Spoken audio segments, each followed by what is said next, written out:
Jai Hind students, welcome to my YouTube channel. Students, obstacles don't have to stop you. If you run into a wall, don't turn around and give up. Instead, figure out how to climb it, go through it, or work around it. There will always be obstacles, doubters, mistakes, and setbacks along the way. But with hard work and faith in your abilities, you can overcome any obstacle in your life. So, students, keep progressing. With that positive note, students, let's begin today's session. Today, we are going to discuss a very important law, which is Pascal's law. And we will discuss some very useful practical applications of Pascal's law as well, right? Before we start with the actual topic, we need to discuss pressure, which we have already done in the previous lecture, right? So we'll be discussing here the fluids in equilibrium, and then we will try to find out the pressure due to a liquid column, and then move on to the actual topic of Pascal's law. So students, let us recap the things which we have discussed in the previous lecture. We all are aware that liquid, or rather fluid, it exerts pressure, isn't it? Now, thrust is the total force which is exerted by a fluid or a liquid on any surface in contact with it. That is known as thrust of a liquid. And pressure, we are aware, students, it is the thrust exerted by a liquid at rest per unit area of the surface in contact with the liquid. That is known as pressure. The force per unit area in the normal direction. Now students, when a liquid is in equilibrium, or when a fluid is in equilibrium, then the forces acting on the fluid must act perpendicular to its surface. It can be easily proved, right? So let's try to verify this statement. Consider a liquid to be contained in a vessel. Suppose that the liquid is in the equilibrium state of rest, and let us consider this to be the horizontal axis and this to be the vertical axis. Let us represent it by OX and OY. OX represents the horizontal axis and OY, it represents the vertical axis. Now let us consider a force F to be acting along, say, OA.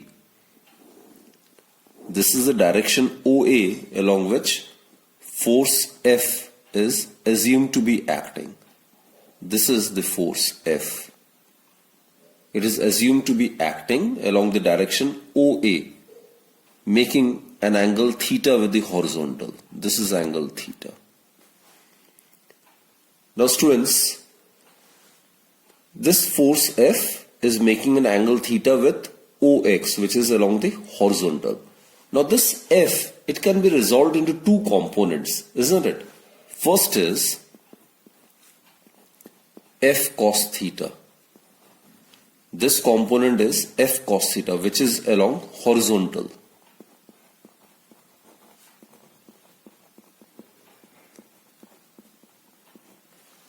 This is F cos theta. This is the component of the force along the horizontal. While the other component is F sin theta. This is the component of the force along the vertical. So second one is F sin theta along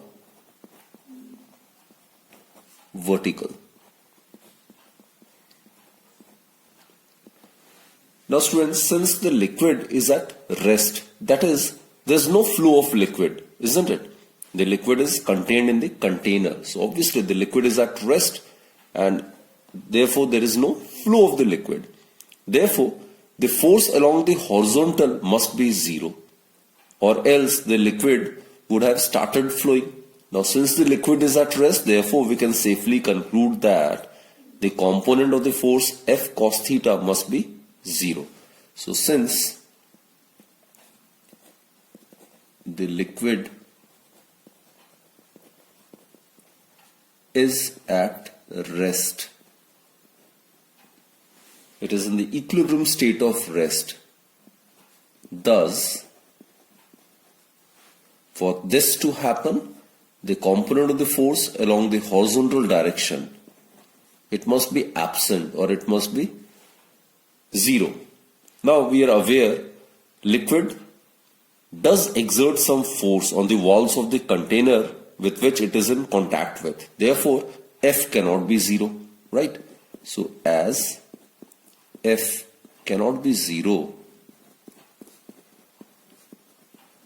therefore we conclude that cos theta must be equal to 0, isn't it? Or cos 90 is 0. Therefore, theta is equal to 90 degree. Therefore, the liquid exert pressure at right angle to the walls of the container. And the fact that a liquid exerts pressure at right angles to the surface at every point can also be demonstrated in a simple mechanical manner. Now for this, we need to take a globe having a number of holes on its surface and suppose it is fitted with a piston. Now fill the globe and a part of the barrel with water. Now if we push the piston inwards, then water will be seen to flow out radially from all the holes, radially outward. So it demonstrates that water exerts pressure at right angles to the walls of the container. Now let us find out the expression for the pressure due to a fluid column, right? For this, what we have considered is, let us consider a liquid, say of density rho. Rho is the density, and it is contained in a cylinder, say of cross-sectional area A. And suppose h is the height of the liquid column. And students, it is but obvious that the weight of the liquid column exerts a downward thrust and hence a downward pressure. So, it will exert a force which is perpendicular in the downward direction. Isn't it? Like this. So, rho is considered to be the density of the liquid. This is the density of the liquid under consideration. H is the height of the liquid column. H, it is the height of the liquid column. And A is considered to be the cross-sectional area. A is the cross-sectional area of the cylindrical vessel.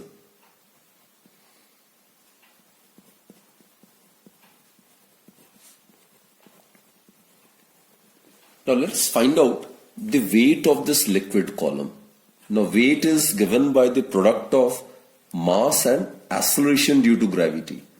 So weight of liquid column, it would be equal to mass of the liquid column multiplied by acceleration due to gravity.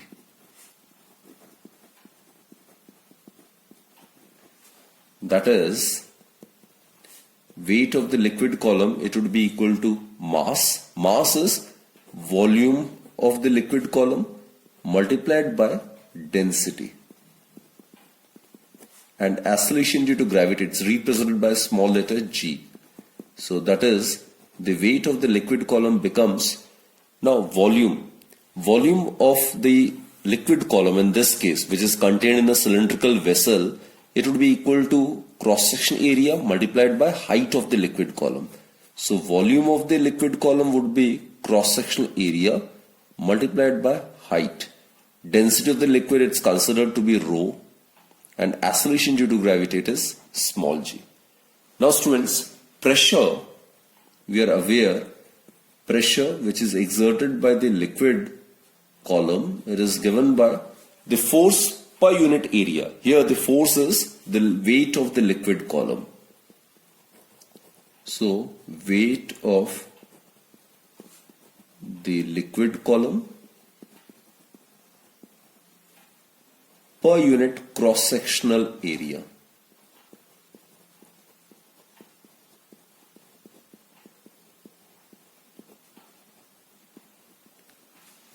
That is, the pressure, it would be equal to, let's substitute the value of the weight of the liquid column, which is A H rho G, divided by cross-section area is A.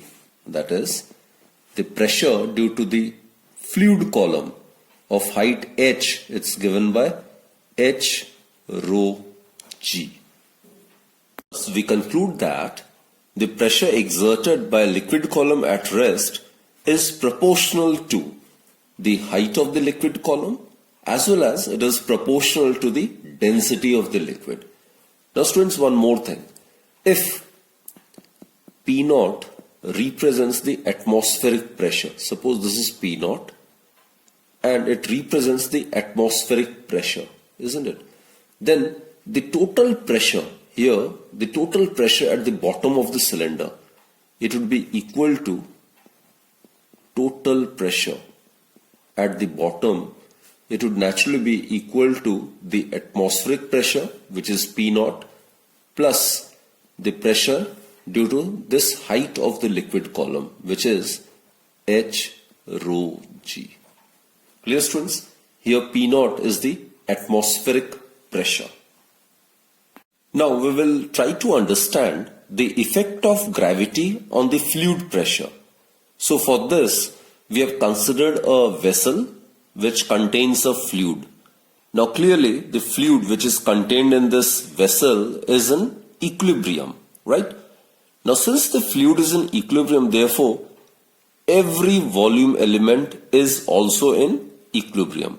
So what I have done is I have considered a volume element in the form of a cylindrical column of fluid, and suppose this cylindrical column of fluid is of height h. This is suppose of height h, right?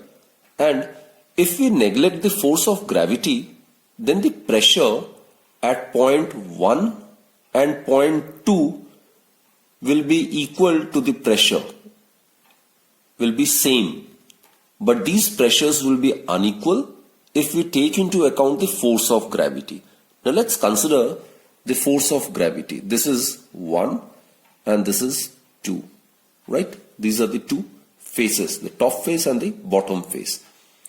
Now the cylindrical column of this fluid is in equilibrium. Therefore, the forces acting on this cylindrical column of the fluid must be balanced. Now the horizontal forces which are acting on the cylindrical surface of the fluid column are mutually balanced. Now here it will be like this. This force will be balanced by this force. As we are aware, the force exerted by the liquid is always perpendicular to the surface with which it is in contact. Now these horizontal forces will get balanced. And with the increase in the depth, students, we are aware the magnitude of the force exerted by the liquid will also increase. So these are the horizontal forces which will be balanced. No doubt about it.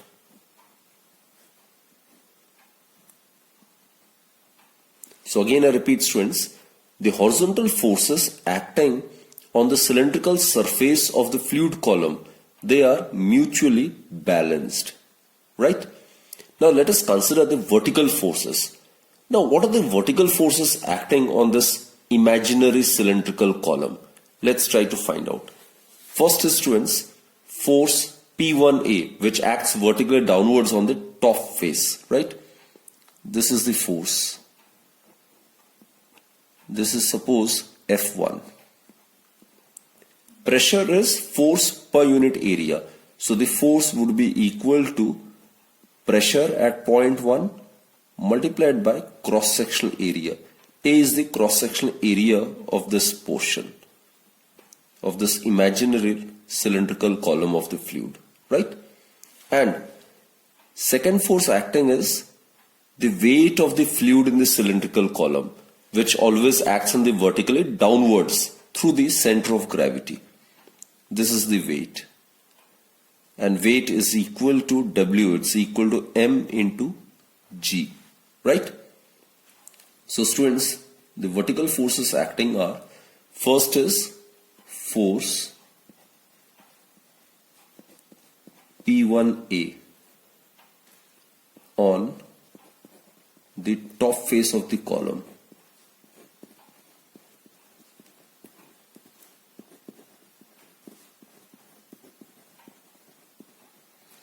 And obviously we are talking about the downward force, vertical force. The horizontal forces, as we have discussed, they mutually balance each other, right? Second force which acts in the vertical direction is the weight. Weight, which is equal to mass multiplied by acceleration due to gravity of the fluid. It will also act in the vertical downward direction, right?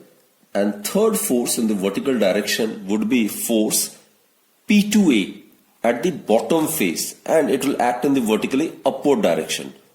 P2 here would be the pressure at the bottom face. So it will be like this. Now at the bottom the pressure is large, so the force exerted at the bottom face would also be large, right?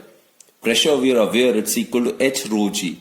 So with the increase in the height, the pressure or the force exerted would also increase. So this is F2. It would be equal to P2 multiplied by A. A is this cross-section area of this imaginary cylindrical column of the fluid, right? So the third force acting in the vertical direction is force P2A at the bottom face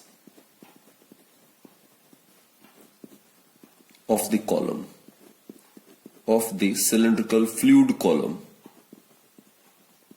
and obviously it is acting in the upward direction.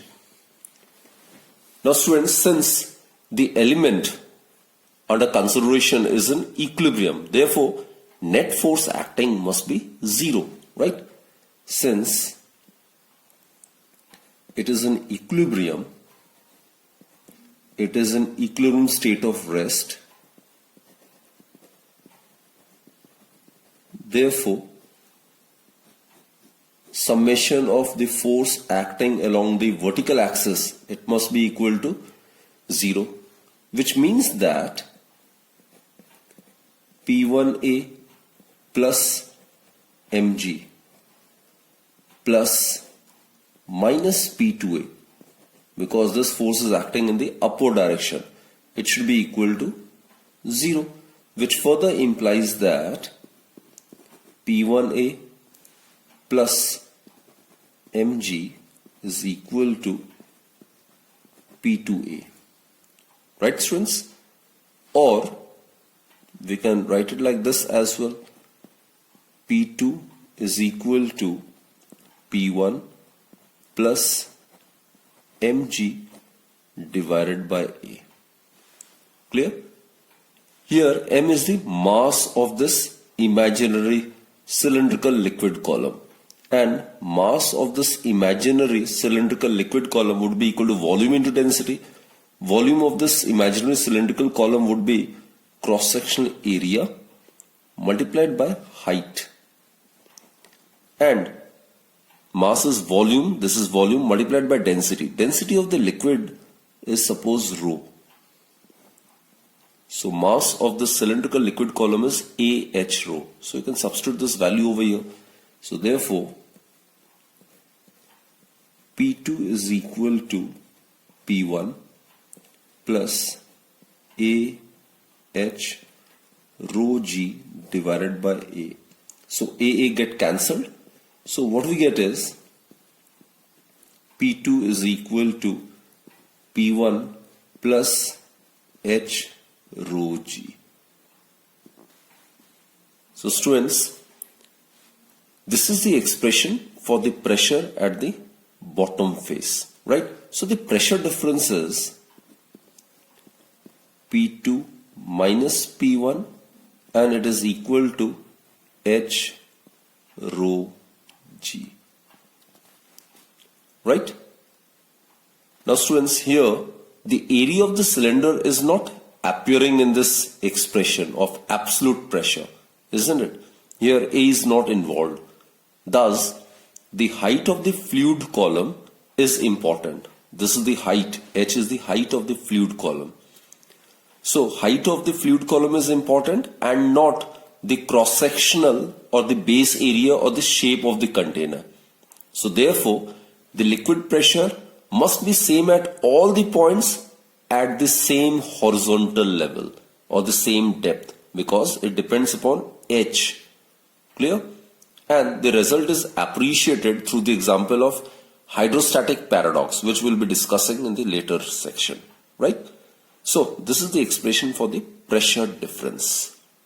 Thus, the difference of pressure between any two points located vertically one above the other inside the liquid is entirely because of the effect of gravity.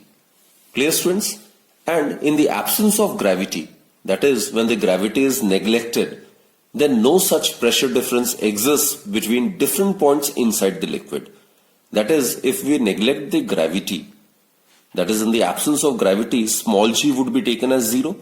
So if g is taken as 0, then P2 minus P1 would be equal to 0, or P2 would be equal to P1. That is, in the absence of gravity, or when the effect of gravity is neglected, then the pressure at any point inside the fluid is same or constant. So that's a very, very important conclusion.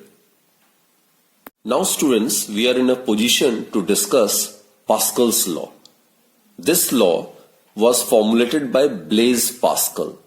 And students, this law constitutes one of the basic principles of hydrostatics. And before we discuss the statement of this particular law, let us watch this very interesting animation. Consider a vessel filled with water and fitted with frictionless airtight pistons in different positions as shown in the figure.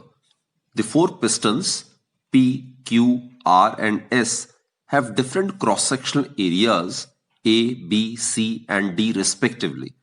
Suppose the piston A is pushed with a force F1. Then the pressure on this piston is F1 by A. It will be observed that when one of the piston is pushed inward, then the other pistons will tend to move in the outward direction. Now, the pistons B, C and D can be held in their positions only if we apply forces F2, F3 and F4 respectively, such that F2 by B is equal to F3 by C equals to F4 by D. Thus, this experiment demonstrates that the pressure is transmitted undiminished in all the directions as required by Pascal's law. So Pascal's law states that a change in pressure at any point in an enclosed fluid at rest is transmitted undiminished to all the other parts of the fluid. An important application of Pascal's law is the hydraulic lift, which is used to support or lift heavy objects. In a hydraulic lift, as shown on the figure, the two pistons are separated by space which is filled with a liquid. A piston of small cross-section A1 is used to exert a force F1 directly on the liquid. The pressure P equals to F1 by A1 is transmitted throughout the liquid to the larger cylinder attached with a larger piston of area A2, which results in an upward force of P into A2. Therefore, the piston is capable of supporting a large force. Suppose an effort of 100 Newton pushes down the smaller piston which has a cross-sectional area of 1 unit. Suppose in doing so, a load placed on the larger piston is raised. If the area of the larger piston is 2 units, then a load of 200 Newton can be easily lifted. So students, what we have found is, in an enclosed fluid, if an increased pressure is produced in any part of the fluid, then this change of the pressure is transmitted undiminished to all the other parts of the fluid. So that's actually the statement of Pascal's law. Students, there is another alternative statement of Pascal's law as well. And this statement is when we consider the effect of gravity to be negligible, right? Suppose this is the fluid, say of density rho.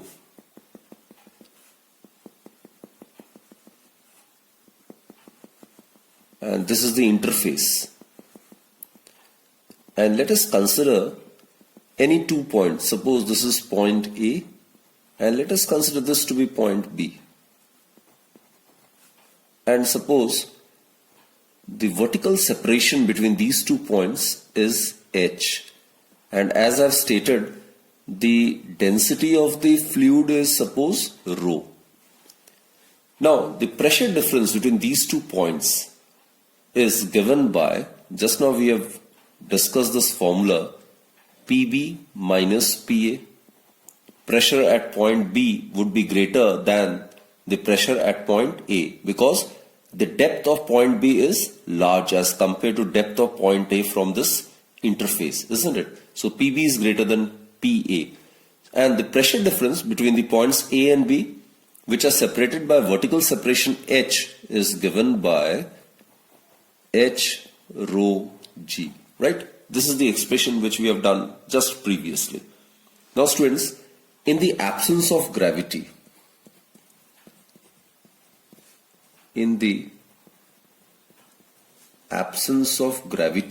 or when the gravity is neglected, then g would be equal to 0 and hence PB minus PA would be equal to 0, which implies that PB is equal to PA is equal to constant.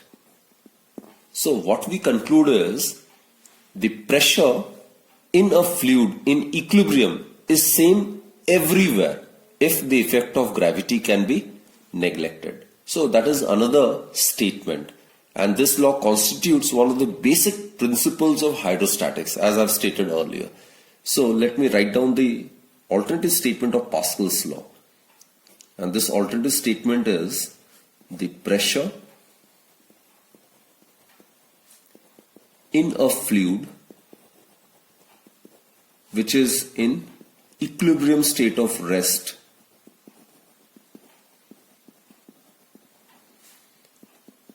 is constant, is the same everywhere.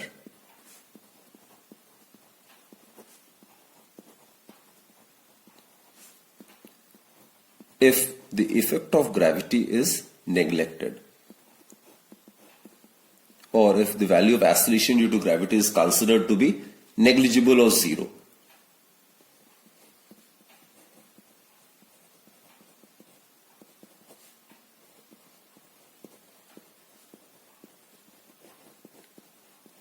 So students, this is another alternative statement of Pascal's law. Clear? Now we will discuss some important applications of Pascal's law. Right? So before we start discussing some important and interesting applications, let us again watch this beautiful animation. Hydraulic brakes used in vehicles are based on Pascal's law. When the driver of the vehicle puts pressure on the brake pedal, the lever system moves a piston into the master cylinder containing brake fluid. This brake fluid from the master cylinder is led through strong pipes to cylinders provided with the other 2 pistons of larger cross-sectional area for brakes for different wheels. Thus, a small force applied over the brake pedal is transmitted by the brake fluid as a large force to the piston for each brake. Due to this, the brake shoes open up wider. They press against the brake linings of the drums of the wheels and bring them to rest. The pistons actually push the brake shoes away from each other.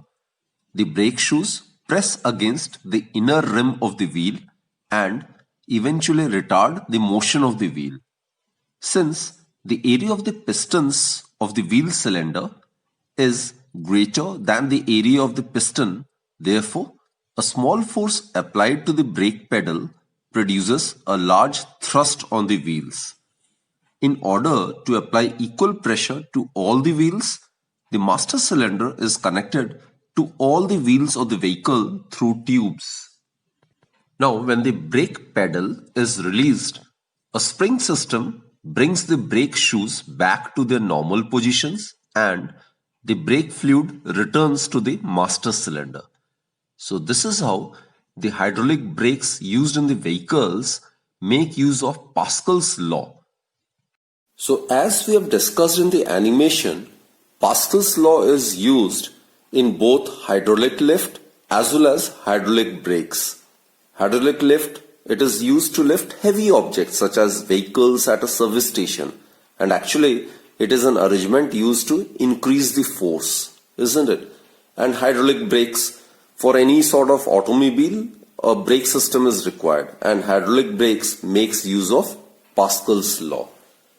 So students, I hope you have understood all the concepts which we have discussed in this particular session, and keep watching my videos and do join me in my next video then. Till then, do take very good care of yourself and keep smiling. Always stay fit and stay healthy.